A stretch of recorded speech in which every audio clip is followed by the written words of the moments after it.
Tātad nedaudz par to, kāpēc man var ticēt un kāpēc es varu runāt par šo tēmu, ir tāpēc, ka bez visiem maniem tituliem es esmu arī Latvijas Universitātes studente. Studiju process ir beidzies, es šobrīd rakstu disertāciju noslēguma fāzē.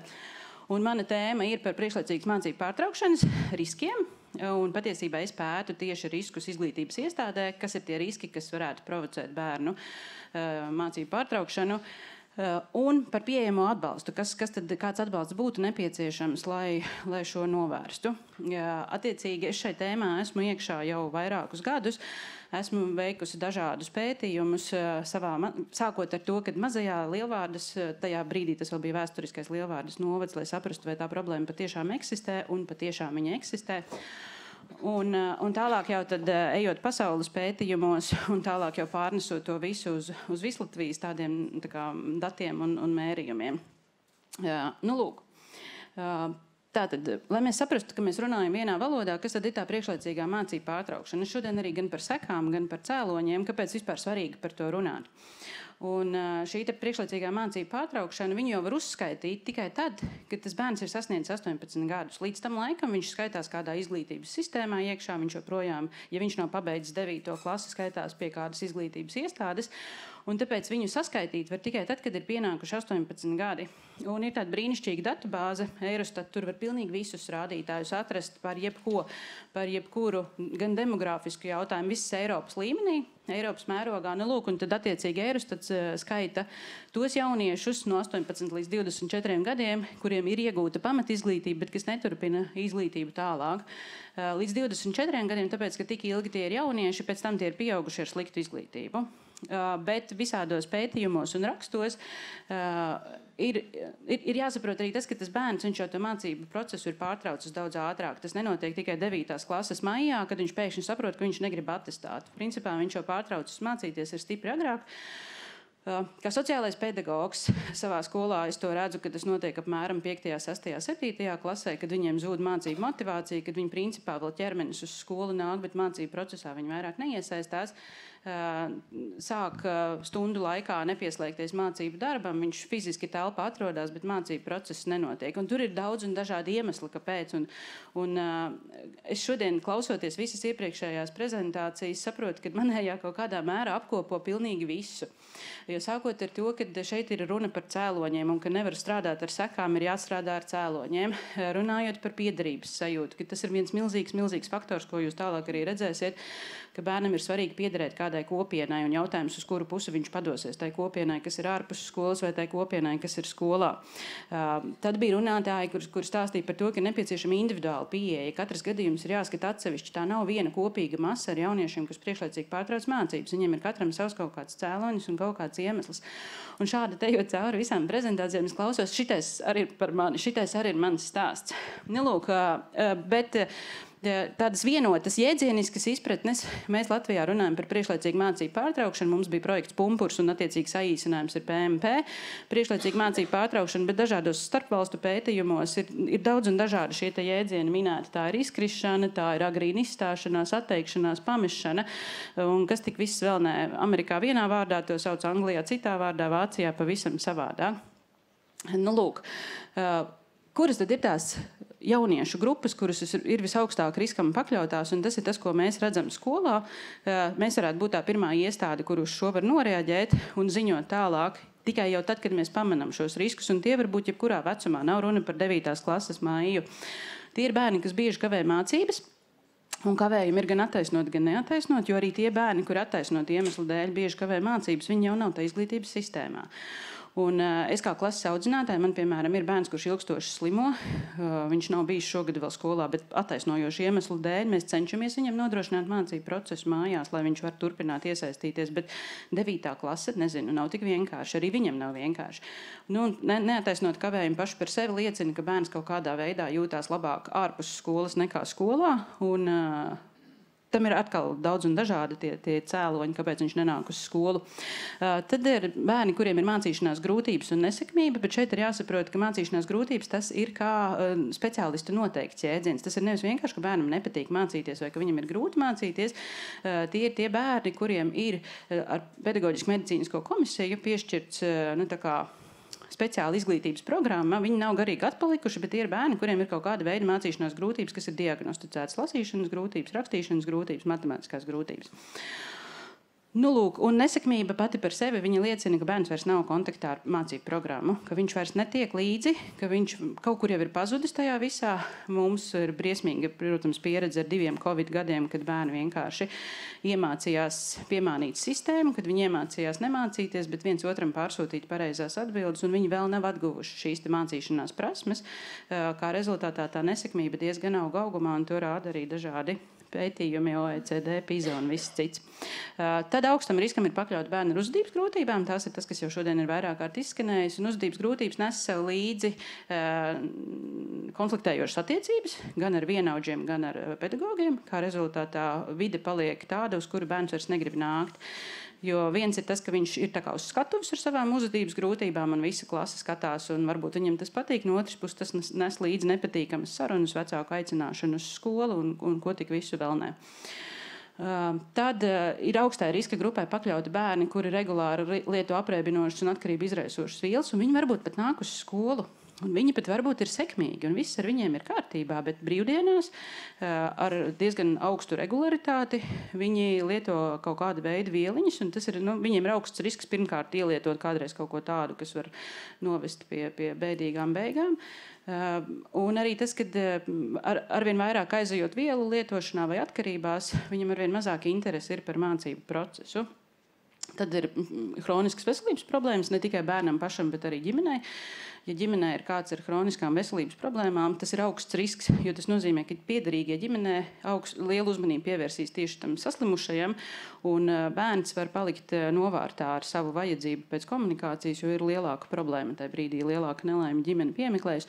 Un pats par sevi, ja bērns ir ar hronisku saslimšanu, kuri prasa ilgstošu ārstēšanos, tad arī viņš ir augstam riskam pakļauts.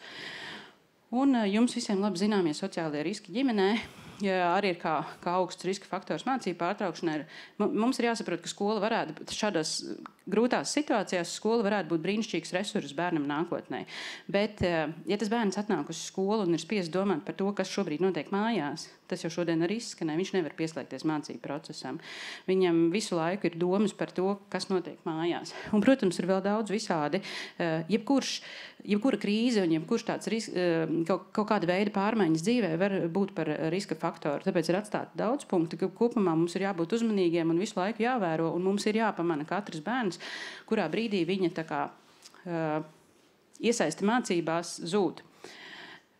Šie ir dati, kā jūs redzat, pēdējie ir par 23. gadu, kāda ir tā mūsu situācija Eiropas. Tur ir tā Eurostat dati ir šausmīgi daudz, bet šeit es izvēlējos Baltijas valsts, lai mēs redzam, kur mēs esam, un tās, kuru rezultāti parādās kā visveiksmīgākie. Jo es tālāk savā pētījumā salīdzinu, ar ko mums atšķiramies, kas ir tās viņu stiprās puses, ko viņi dara savādāk nekā mēs, kāpēc viņiem ir tik labi rādītāji. Ja kādreiz tas mērķis bija Eiropas Savienībai līdz 2020. gadam, kad ir jāsasniedz priekšlaicīga mācību pārtraukšana līdz 10%, to mēs esam sasnieguši brīnišķīgi. Mums šobrīd ir 7,7 pagājušo gadu. Es pieļauju domu, ka tur kāpj augšā pēc Covida rādītāji, kad viņi nākošais gadu varētu būt vēl bišķi augstāki, bet tad jau atkal mums ir skaidrs, ko mēs varam darīt. Lūk, Igaunijai kaut kā netik labi, Lietuvai labāk, tur mēs varam pamācīties, mēs arī brauksim pieredzes apmaiņā uz Lietuvu, paskatīties, ko viņi tādu dara. Bet ir 4 valstis, kurām ir ļoti labi rādītāji, un viena, kurai ir izcili, bet tiem vieniem nevarot ticēt. Nezinu, kāpēc. Iespējams, ka viņi neuzrāda visu to, ko prasa Eurostats. Viņi neiesniedz pilnu to ainu. Varbūt viņi kaut kā izvēles kārtā kaut kādus datus iesniedz. Bet katrā ziņā, kā jūs redzat, Horvātija, viņiem ir visus gadus viņiem ir brīnišķīgi rezultāti. Viņiem ir arī aprakstīts ļoti daudz atbalsta sistēmas. Viņiem varētu ticēt, bet kaut ko viņi nav izdarījuši līdz galam. Līdz ar to viņu dati ir ar zemu ticamību. Bet tas, ko viņi dara, ir gana labi. Lūk. Un mēs šeit redzam Slovēniju un Grieķiju ar zemiem rādītājiem, un tās es arī jums nedaudz vēlāk parādīšu, kas ir tas, ko viņi dara un kur mēs varētu no viņiem varbūt mācīties. Par iemesliem. Kāpēc viens bērns pieņem lēmumu pārtraukt mācības? Tātad tie ir individuāli iemesli, sīkāk neko. Tā ir kaut kāda bērna personība, kaut kāda bērna iekšējā pasaule, kas viņam liek pieņemt lēmumus par labu dzīvē aiz skolas vārtiem, tur, kur tie draugi gaida, vai tieši pretēji sēdēt skolas solā un mēģināt kaut ko savas nākotnes labā darīt. Un tas ir jebkas, varbūt tāds, piemēram, interesants ir morālā spriestspēja, kad arī tas var būt par iemeslu, ka, piemēram, kāpēc man jāmācās, ja ar narkotiku tirgošanu var daudz vairāk naudu pelnīt. Un tā ir morāla, jo viņam ir taisnība. Pēc būtības jautājums, vai tu apzinies to, ka tu kādam nāvīti tirgo, bet to viņš viņam ir vienalga. Un to, cik ļoti kādam bērnam. Un tas nav tā, ka visiem, un tas nav tā, ka mums tagad šausmas kāda mums jaunatne aug, nē, bet tāpat laikā tās morālās dilemmas, viņas ik pa laikam parādās. Un tas ir tik interesanti. Man ir mūžīgais stāsts par to, kā var skolas ēdnīcā viens bērns paņemt otra ēdienu un apēst. Un viņš nesaskata, ka tur es gribēju ēst. Tad, kad viņam nav, man gribējās, un viņš neredz, ka tas bija nepareizi. Un es nevaru viņam iestāstīt, ka tas bija nepareizi. Un tad tu brīnies, kā? Bet ir arī tādi. Lūk, tad ir tas, kas lielā mērā sasaucās ar sociālo darbinieku darbu, un tie ģimenes apstākļi un ģimenes faktori, kas ietekmē lēmumu par priekšlaicīgu mācību pārtraukšanu. Liela daļa no tiem ir saistīta, piemēram, vecāku ilgstoša prombūtne, aizņemtība darbā.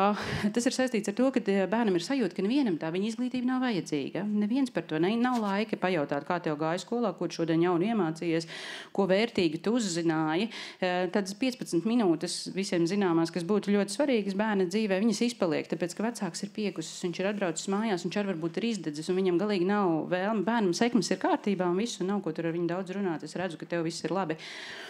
Bet jo vairāk, jo ilgstošāka būs šī situācija, jo vairāk tam bērnam rodās sajūta, ka īstenībā jau to man izglītību nevienam nevajag.